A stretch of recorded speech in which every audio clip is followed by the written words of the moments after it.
Hey guys, I'm Chris the Ultimate Recycler. Welcome back to my emergency storage shed. We're going to get another box out of this shed today, and there's a box behind me that says Hazeldene's Chickens. We're going to unbox it. Guaranteed it won't be chickens. Well, it says Hazeldene's Chicken Farm to be actually more accurate. I can see some very old books in the top, but there's other stuff underneath. So guaranteed it's going to be an interesting historical box with hopefully a fair bit of value. Let's unbox it now. Okay, did I say this is episode 181? We've gone a long way in that shed. We haven't got much to go. Well, we haven't got a big distance to go, but we've got a lot of good value to find. There's probably a fair bit in this box. Now, all this stuff has come from people's sheds that I've cleaned out over the last 2 decades. We have farming stuff here, a shed book, livestock digest that looks very 60s, perhaps even 50s, Australian beef, 1968. Another one. Oh yeah, a few of those. So I think this came from a farm I cleaned up many years ago. I would have sorted a lot of it, but other stuff just gets put aside for a rainy day. It's not raining today, but we've got to do it because I have to get this shed emptied. An angler's handbook. Gun repairs, missing the cover, unfortunately. So, oh, look at this. There's a flash looking vehicle. This is mostly, I'd say 1950s, 1960s. I don't even know what sort of magazine this is. Argosy, I don't know. Men's Service magazine, okay. An auction sale for somewhere in 1965, somewhere in Victoria. A nice Shell touring guide map. These old maps are quite collectible, especially the earlier ones. That's Queensland. Test your skill. I think these are blotters, ink blotters for when you were writing with a fountain pen. And they're the CBC Savings Bank advertiser. Yeah, it is a blotter, it says. Water conservation in Australia. That's really classic 50s colouring, maybe early 60s. Drink Coca-Cola, a bit of an advertisement there. Oh, a comic. Mighty comic number 45, 2 shillings. So if that's Australian, it's pre-66. And I'd say it would be, because if it was US, it would be in cents. Monthly magazine, Aircraft Owners and Pilots Association. There's some interesting stuff in here. What's this one? CAV fuel injection pumps. So that's automotive. We have some, I think these are out of Weekly Times. Does it give a date? The Illustrated London News, 1914. So there we go. That's Field Marshal Earl Roberts. So it's certainly not the Weekly Times. The Australasian. That's a complete magazine. Price 1 shilling. What date is this? It's a little bit eaten by insects, unfortunately. Oh, yeah. I don't think that's happened here, but it looks like mice have been into that. I'm looking for a date. It would be early 1900s. Oh, they've chewed off the part that had the date. Inconsiderate mice. Here we go. 1934. Oh, there's some interest. These would be great framed up. Some nice advertising. So the Australasian Centenary number. Pictures of where? Is that Sydney or Melbourne? Early pictures of Melbourne. The rest of this is in great condition, actually. Oh, there's a nice ad on the back for the Ballarat Brewing Company. That would look really nice framed up. So, yeah, they're very interesting. Another one here. This one's in better condition. Haven't chewed the top off it. Yeah, 1934. That's in great condition. Some advertisements here for harvesters, agricultural machinery. This is in great condition. I don't know what these would be worth to sell. AWA. Yeah, a lot of great adverts and probably a lot of great articles. Oh, now here we go. Here's some interesting stuff. We have a bit of a mixture. We have kitchenware, nice old rolling pin. That's a ripper. It's really well, it's quite worn. I don't know what the go with that is. We have a bit more kitchenalia, some jugs, even some modern hardware. I don't know what this is. An echo sounder. Oh, that's for fishing, I think, isn't it? To get the depth of the river or wherever you're boating in. A little tin bird. I think it's part of a toy, maybe a wind-up. Looks like its tail flapped and its beak moved. How cool is that? I don't know if there's any more of that. This jug looks distinctly handmade. Very crude. Looks kind of like a school project. No offence, Madeline, but don't think that's such a nice jug. Okay, don't think there's much value there. This one, however, is probably an English jug. That's quite nice. Well, it's got a bit of a hairline through it. Now, it's Japanese, but the Japanese often copied the English style. Is there anything wrapped up in paper here? Is it just... Oh, yes, there is. So it's a shame that jug is cracked. What's this little yellow thing? Oh, a little jug. Greetings from Nambour.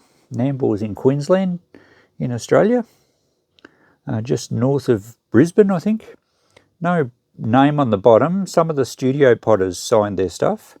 But a little souvenirware jug from Nambour. That should be $10 to $15, I would think. The cracked jug, maybe 10. It could be used as for a dried floral arrangement. Possibly would still hold water. But yeah, because the crack travels right round, there's the risk of one knock and it could fall apart. And the Madeline jug, no, maybe we'll put $5 on it in case Madeline wants to buy it. I have a teapot in here. This looks Japanese to me. It's got a little dog of some description on the lid. Is that a dog? And it's certainly got some Asian writing on it. I think it's Japanese. And it's got a stamp at the bottom that I can't read. It's got a chipped spout. Often happens, unfortunately. But yeah, interesting piece. Don't see a lot of value in it. Newspaper. They were clips we had. I have a little hanging lamp here, like a trouble lamp. It probably, oh no, it's got a US style plug, so maybe 110 volts. Doesn't say on the plug. The globe looks like a 12 volt globe. It is, it's a 12 volt globe, so perhaps it was for automotive use and they just used a plug similar to the US mains. I don't know what that is. It's got a patent number around it. Looks like a whistle on one side. Maybe it's incomplete. I'll have to look that up. Don't know what that is though. A pair of legs. Of course. Now, what is that? There's a novelty scribe. No, the pointy feet don't go down. It's not a compass. Something to do with shoes because there's shoes on it. Just really don't know. You'll have to tell me what that is. We have a radio valve here. Type 201A. Detector and amplifier. So that suits the very early 1920s type radios, and we did find one recently. I'm not sure if these valves or tubes, as you call them in the States, have got much value. I think I've seen a few of those 201s, so they might be fairly common. This one, I think, is Bendigo pottery, but it may not be. It's just got a number impressed in there. But Bendigo did have a series called Langley Ware, I think, and it was very similar. But there were other potters. I think there was an English potter that used a very similar style. Looks undamaged. So we'd probably get $15 to $20 for that. It's an older one. Is that it? Oh, there's a little medallion here. RASV 1969, not transferable, and a number. So I don't know what RASV would be. I'll have to have a look. Maybe something from Victoria. And that's it. A newspaper in here won't really give us any information about when or maybe when I packed it up, if indeed I even packed it up. It's the Melbourne Trading Post. And it doesn't give a year. Well, there's no year on it. Don't think it's overly old. It's got quite long phone numbers. So they start with 9, which is Melbourne, so, or 039. All right, there we go. Let's clean this stuff up and have a bit of a workout on prices and some of the things and what the other things are. Well, here we are at the business part of the video, and we have an amazing treasure. My first truly surprising treasure discovery in this shed. I mean, I found some great stuff that I've forgotten about, but this one I'm sure I've never seen before. And you'll no doubt know because I probably used it in the thumbnail. So here's the stuff cleaned up. I haven't actually washed the jugs up yet, and we'll go through some prices, and I'll just point out a couple of things, and we'll have a look at that super duper piece. All right, all the books, booklets, magazines, I think I went 10 on the comic, but all the rest are pretty much $5 each. I'm going to group these blotters together, and these are all just going to go $5. They fall under the category of ephemera, or just interesting pieces. I think it's a US magazine. The gun repairs, it's not a gun repairs book, it's actually a catalogue. And it's an Australian catalogue, and I forget the company that put it out. Unfortunately, it's missing a cover.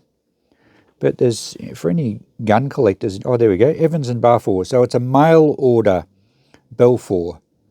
It's a mail order catalogue. Well, they even have knives. So yeah, anyone that's interested in vintage firearms and ammunition, probably a pretty good reference. Just $5. It's a shame it's missing its cover. 5 on these things. They're all 1960s. This shed book is for a shearing shed, and it's just basically a record book. It's unused for classing the clip being your wool produced from your sheep, and you have columns for any marks, the bale number of the wool bale, description of the sheep, so you might have merino, the wool, it might be bellies or it might be fleece, the weight, and remarks. I guess you'd note if it was tender or how long the staple is or whatever they do. I'm not right up with shearing.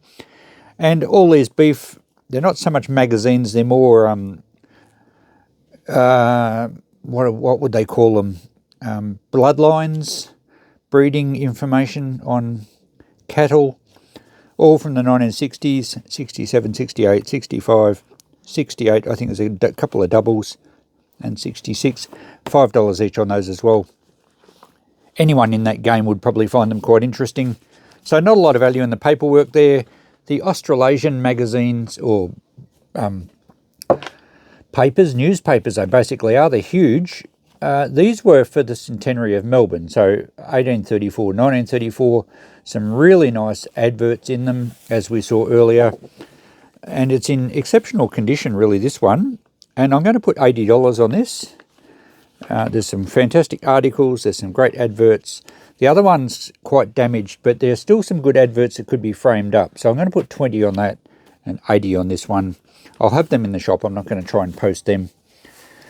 What else we've got here? The jugs weren't anything special. The fish finder, or the echo sounder, doesn't have its transducer, which is the part that goes under the boat and senses the depth and whether you've got a swarm of fish, a flock, a school, of course, a school of fish.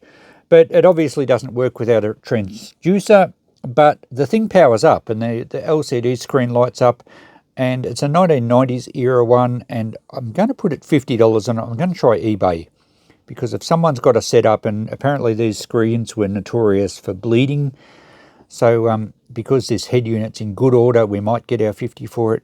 See how we go there. The valve, I think, is worth about 30. I will test it. I've got a valve tester, but good ones in good order seem to sell quite well on eBay. The rest of the stuff's pretty uneventful, except this beauty. So this is a whistle. It's known as a warbling bird, or a American songster, or even a water warbler. Now apparently you put a bit of water in this bulb at the bottom, and you blow through the side, it has the whistle, and it makes a warbling type sound. And as it does that, the little rod that comes up the top here pushes up inside the bird and makes his tail flap and his beak basically chirp. So you've got the sound of a bird and you've got a moving bird. This dates to the 1880s. It's tin plate lithographed original paint, beautifully made, except it is damaged. Well, it's damaged in the fact that the top has birds come off. I think his perch is supposed to be soldered to that vertical stem. It does make a whistle if I blow it. I haven't been going to put water in it, and I'm not sure that that spike up the top is actually moving up and down, so it may need some repair. I did a fair bit of research on this. AI tells me it's extremely rare. None were available on any auction sites I could find, and AI suggested not to eBay it because it won't be found very easily by the collectors that buy these things. A specialised toy auction, probably in the States, and I'm not going to send it over there. I am going to put it on eBay, but I'm going to have a very high start price. I did ask AI about that, and it suggested starting it at $450 to $500 US as a buy it now. So that is an extremely rare and possibly very valuable early toy. We're talking 150 odd years old, almost, maybe 140, and could be possibly repaired quite well because the bird's in remarkably good condition, and it's possibly just that little rod that goes up the centre that needs some attention, and of course the perch soldered to the top of the pipe. There we go, a really amazing treasure. I'm going to try that on eBay with a very high start price. It may sit there for quite some time. We'll see how we go. I will accept an offer if anyone's super keen and it's a reasonable offer. So without counting the value of the bird, we got to $370. I just put, well, I'll quickly show you all the prices. There wasn't anything really outstanding. The radio valve, I said I went up 30. Most of the bookwork or booklets and magazines were $5. And the Melbourne Centenary paper, 80 on the good one, 20 on the average one, and 50 on the Echo Sounder. We'll see how we go there. I'll let you know down the track. But there we go. What a box that was.